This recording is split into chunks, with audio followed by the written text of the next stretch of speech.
So hello everyone, welcome to this maths class. आज की इस क्लास में हम डिस्कस करने जा रहे हैं important questions from R D Sharma. ठीक है, कौन से उसके चैप्टर 1 के।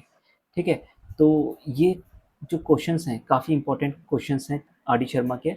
और यहाँ पे अब हम जो देखो इस करने जा रहे हैं वो बेसिक लेवल के नहीं, ठीक है, वो हम स्टैंडर्ड लेवल के करने जा रहे हैं।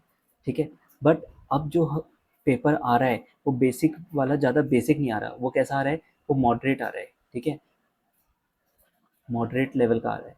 मॉडरेट में मतलब हम ये कह सकते हैं कि जो स्टैंडर्ड के क्वेश्चंस में जो लोअर ऑर्डर थिंकिंग क्वेश्चंस होते हैं, ठीक है, वो अब बेसिक में इंक्लूड कर रहे हैं। ठीक है, तो बेसिक में ऐसा नहीं है कि जस्ट फॉर्मूले और इस टाइप से ही। तो इस हमें इस लेवल की प्रैक्टिस करके चलनी होगी कि हम लो लेवल्स के थिंकिंग ऑर्डर के क्वेश्चंस को तो एटलीस्ट कर सकें।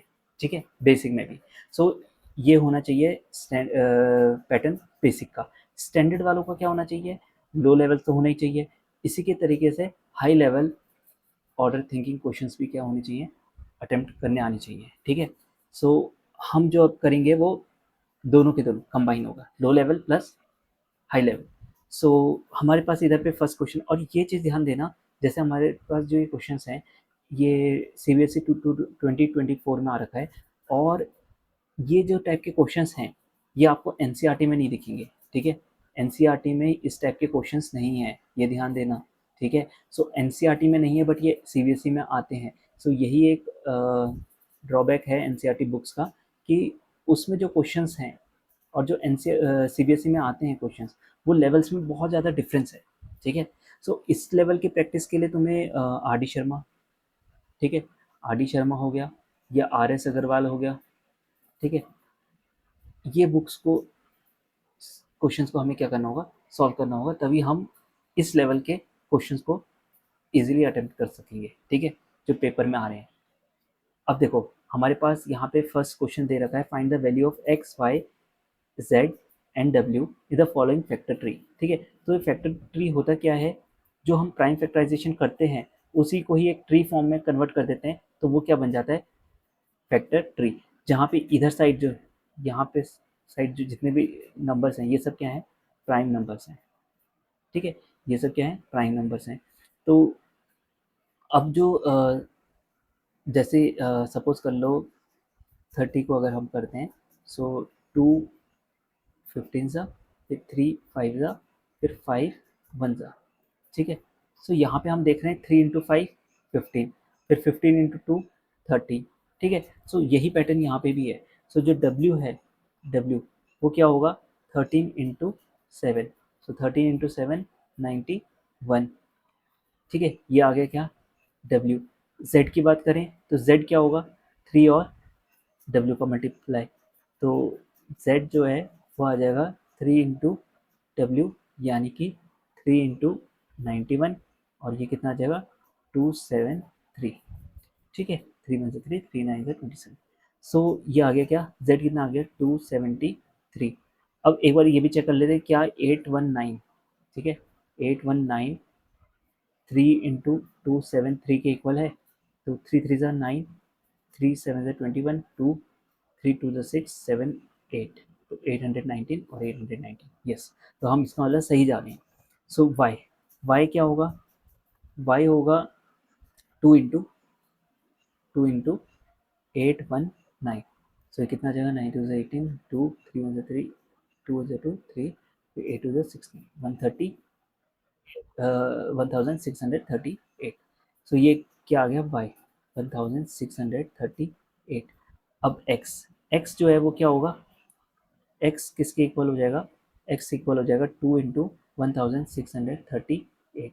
तो ये कितना आ जाएगा, 8 टू द 16, 1 3 टू द 6 7, फिर 3 टू द 6 6 टू द 12 1, फिर 2 3 3 2 7 6। सो 3 2 7 6 के आ गया, एक्स आ गया। ठीक है, अगर हमें प्राइम फैक्टराइजेशन लिखना है किसका, एक्स का। ठीक है, प्राइम फैक्टराइजेशन एक्स का, तो वो क्या हो जाएगा, 1 यानी कि 3276 वो किसके इक्वल आ जाएगा, 2 इंटू, ठीक है, 2 इंटू 1638, फिर अगेन 2 इंटू 819, और 819 को लिख लेंगे 3 इंटू 273, 273 को लिख लेंगे 3 इंटू 91, और 91 को लिख लेंगे 13 इंटू 7। सो ये आ जाएगा 2 का स्क्वायर, 3 का स्क्वायर इंटू 7 इंटू 30। सो ये आ जाएगा क्या, प्राइम फैक्टराइजेशन किसका, एक्स का, ठीक है। सो इस टाइप के क्वेश्चंस आते हैं। नेक्स्ट देखते हैं, the two numbers are in the ratio 2:3 and their LCM is 180। So हमें नंबर्स नहीं गिवन है, बट नंबर्स के क्या है, रेशियो गिवन है, ठीक है, और उनका एलसीएम गिवन है कितना, 180, और हमें क्या फाइंड करना है, what is the HCF, HCF find करना है किसका, इन दो नंबर्स का। सो सबसे पहले हम क्या करेंगे, प्राइम फैक्टराइजेशन, प्राइम, ठीक है, प्राइम फैक्टराइजेशन ऑफ, अरे एक सेकेंड, पहले तो हमें नंबर ही नहीं पता ना, ठीक है, तो इसको पहले हम लिख लेते हैं, late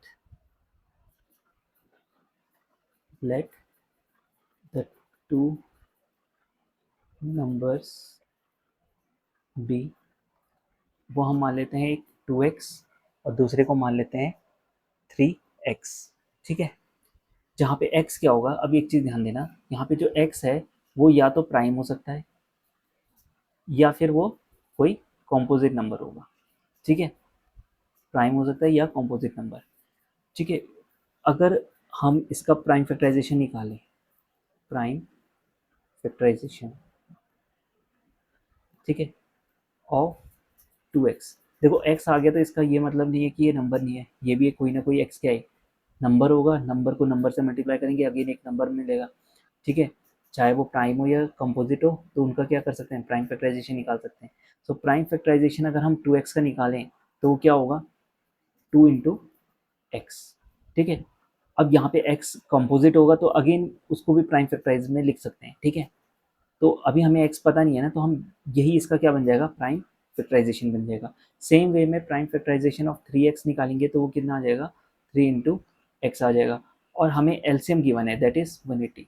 so LCM of 2x and 3x, ठीक है, इन दोनों का जो एलसीएम होगा वो क्या होगा, एक फैक्टर 2 आ रहा है, एक 3 आ रहा है, और x आ रहा है, सो 2 इंटू 3 इंटू एक्स, ये क्या बना, एलसीएम।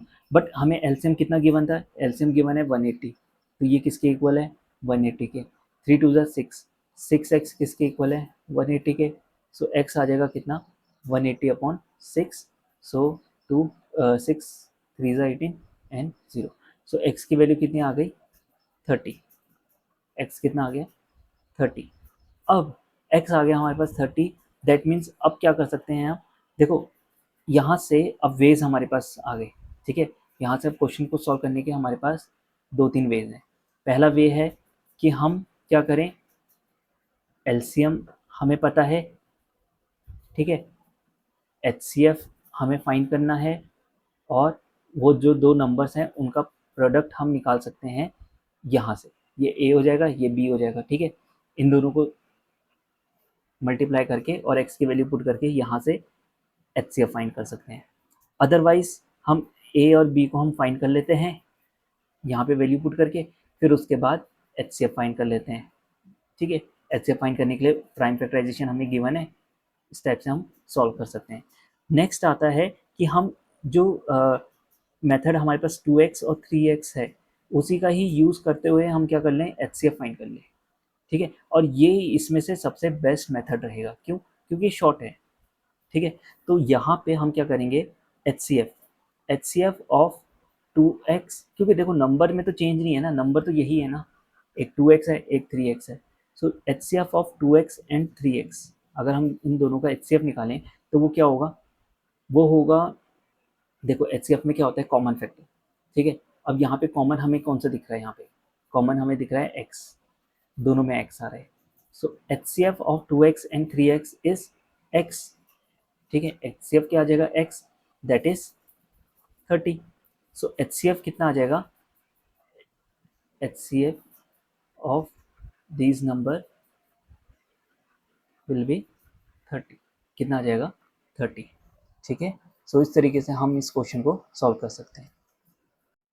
सो नेक्स्ट क्वेश्चन है, find the greatest number which divides 85 72 leaving the remainder 1 and 2 respectively, ठीक है। तो हमें क्या बोला है, एक ऐसा ग्रेटेस्ट नंबर बताना है जो 85 को भी डिवाइड कर दे 72 को भी कर दे, ठीक है, मगर 1 और 2 रिमाइंडर भी आए, ठीक है।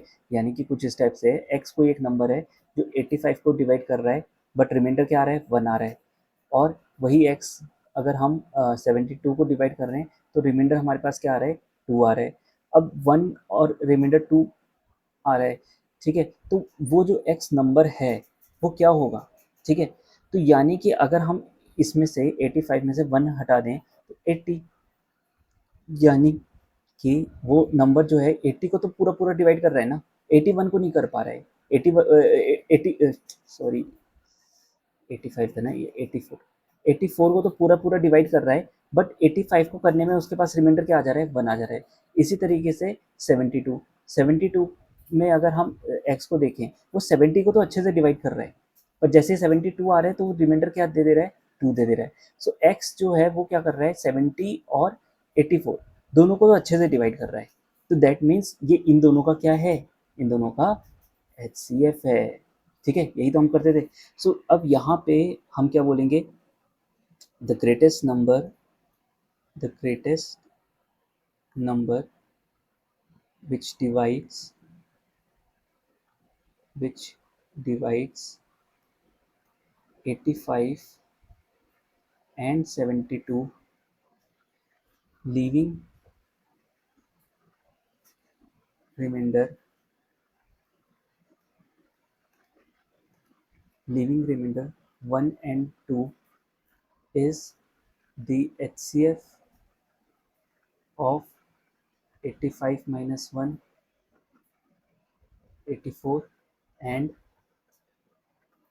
72 minus 1 is equal to 70 is the HCF of 84 and 70.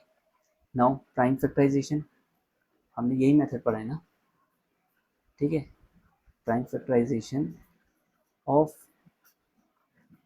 84, 84 का प्राइम फैक्टराइजेशन करेंगे तो क्या आएगा 2, 2 4 ज़ा 2 2 ज़ा, फिर 2 2 1 फिर 3 7 ज़ा, फिर 7 1 ज़ा। सो ये आ जाएगा 3 इंटू 2 इंटू 2 इंटू 7, ठीक है, 3 इंटू 2 इंटू 2 इंटू 7। इसी तरीके से प्राइम फैक्टराइजेशन ऑफ 70, 70 का प्राइम फैक्टराइजेशन क्या आ जाएगा 3 इंटू कितना आ जाएगा 35, 35 जाएगा 5 7 ज़ा, ठीक है, तो ये आ जाएगा। अब प्राइम फैक्टराइजेशन हमने निकाल दिया, क्या निकालना है HCF। So HCF of 84 84 and 70 वो क्या हो जाएगा, कॉमन क्या है इधर पे, एक 3 कॉमन है और एक 7, ठीक है।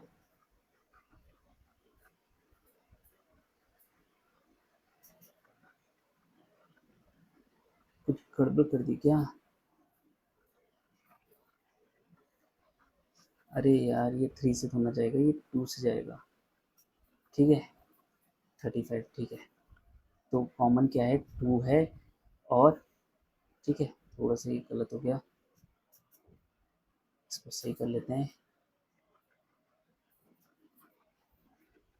सो यहाँ जा रहा है 2, ठीक है, तो हमारे पास कॉमन आ रहा है 2 इंटू 7, ठीक है 2 7 14। सो 14 हमारा क्या आ रहा है, वो नंबर आ रहा है हाईएस्ट नंबर जो डिवाइड करेगा 85 को भी और 72 को भी, और रिमाइंडर क्या आ जाएगा, रिमाइंडर आ जाएगा 1 and 2 respectively. So the greatest number, ठीक है, नंबर, इसके बाद इस टाइप से लिख लेना, greatest number which divides 85 and 2 72 leaving remainder 1 and 2 respectively is, क्या आ जाएगा, इज 14, ठीक है। सो इस तरीके से ये वाला क्वेश्चन को हम अटेम्प्ट कर सकते हैं। नेक्स्ट में आ जाते हैं। नेक्स्ट में क्या बोला है, in a teachers workshop the number of teachers teaching French, Hindi and English. तो तीन सब्जेक्ट्स हैं हमारे पास, फ्रेंच, हिंदी एंड इंग्लिश। उनके टीचर्स कितने हैं total, 48, 80 and 144. Find the minimum number of rooms required if in each room the same number of teachers are selected and all of them are of the same subjects. So ये थोड़ा सा question को समझते हैं पहले, ठीक है। तो पहले इधर लिख लेते हैं, number of teachers teaching French. बोंजोर क्या होता है फ्रेंच में, हेलो होता है, ठीक है। तो फ्रेंच के कितने टीचर्स हैं, 48 हैं, ठीक है। Number of teachers teaching Hindi में आ जाते हैं नमस्कार, तो 80 हैं। और number of teachers teaching English में गुड मॉर्निंग जी, गुड मॉर्निंग, तो कितने हैं, 144।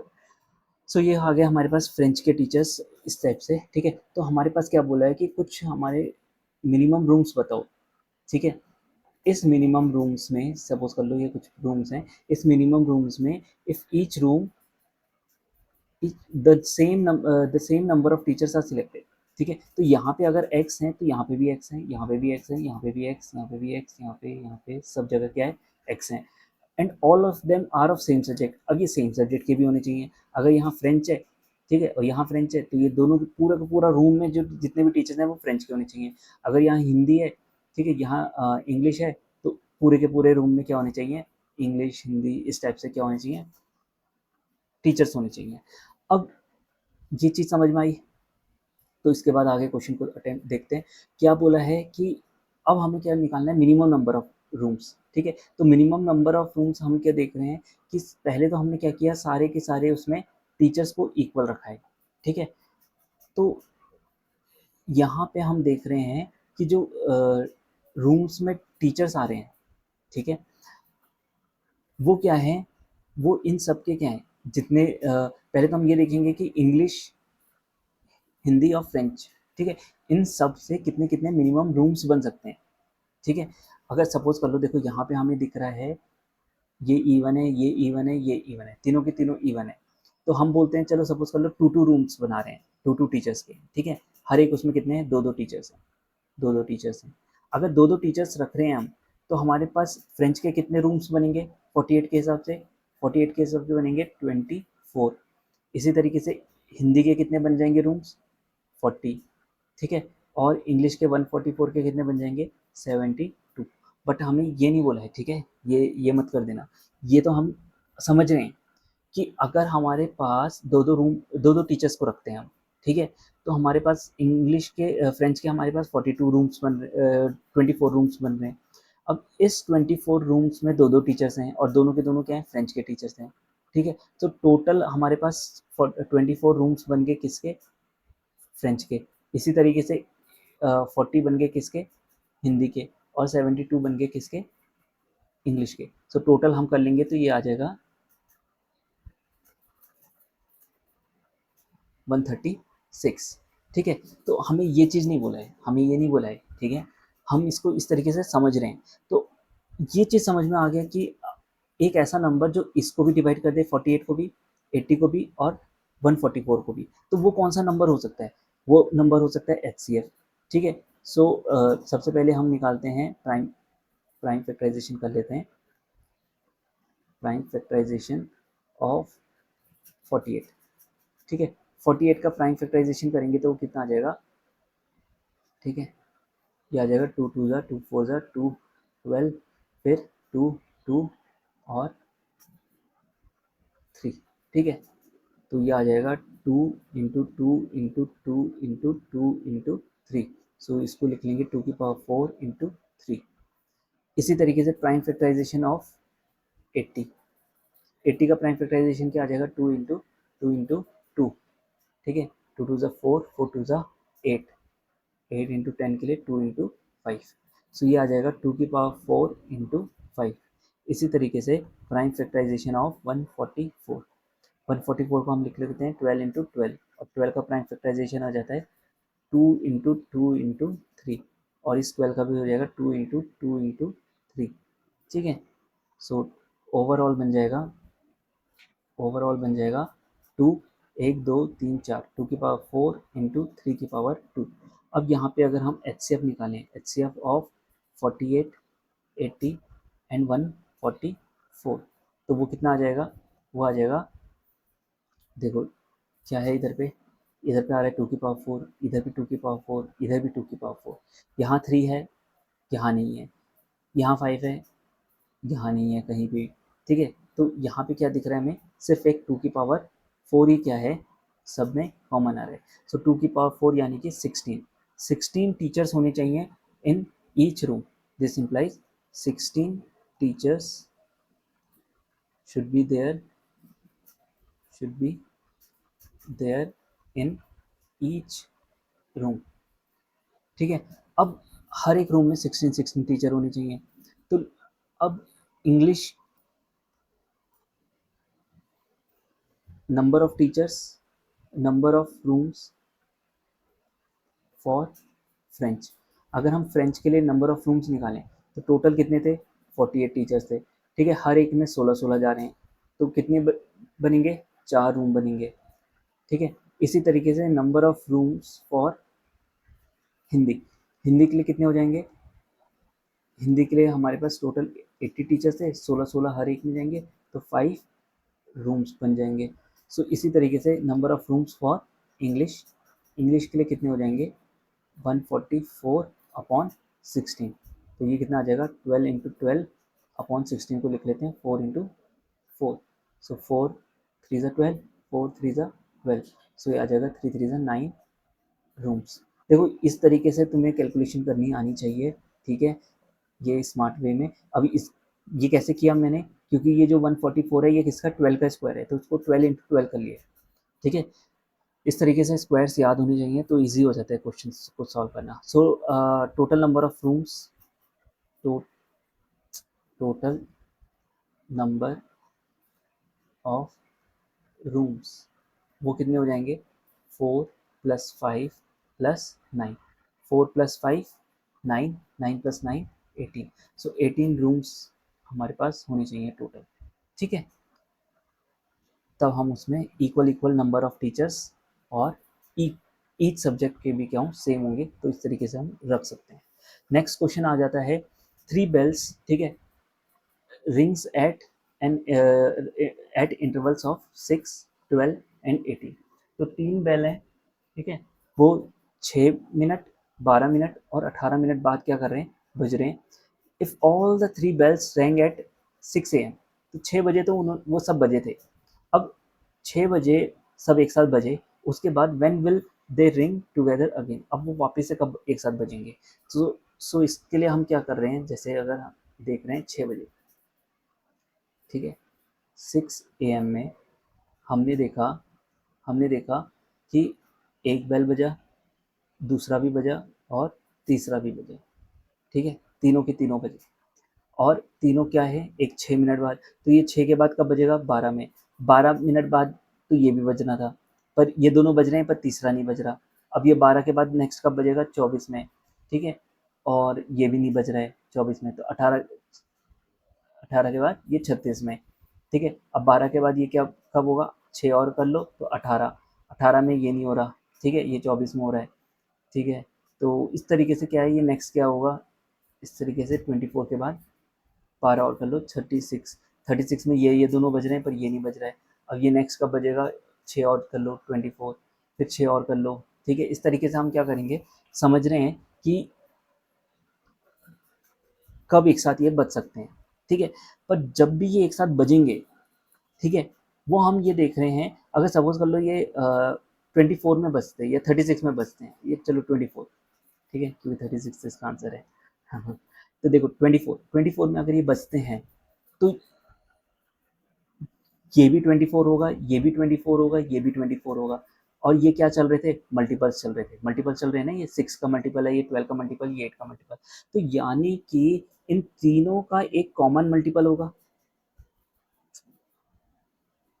कॉमन मल्टीपल होगा, ठीक है। अब वो मल्टीपल जो कॉमन मल्टीपल है उसी को हम क्या बोलते हैं, एलसीएम बोलते हैं। तो फिर इसका मतलब हमें यहाँ एलसीएम निकालना है। So the three bells will ring together again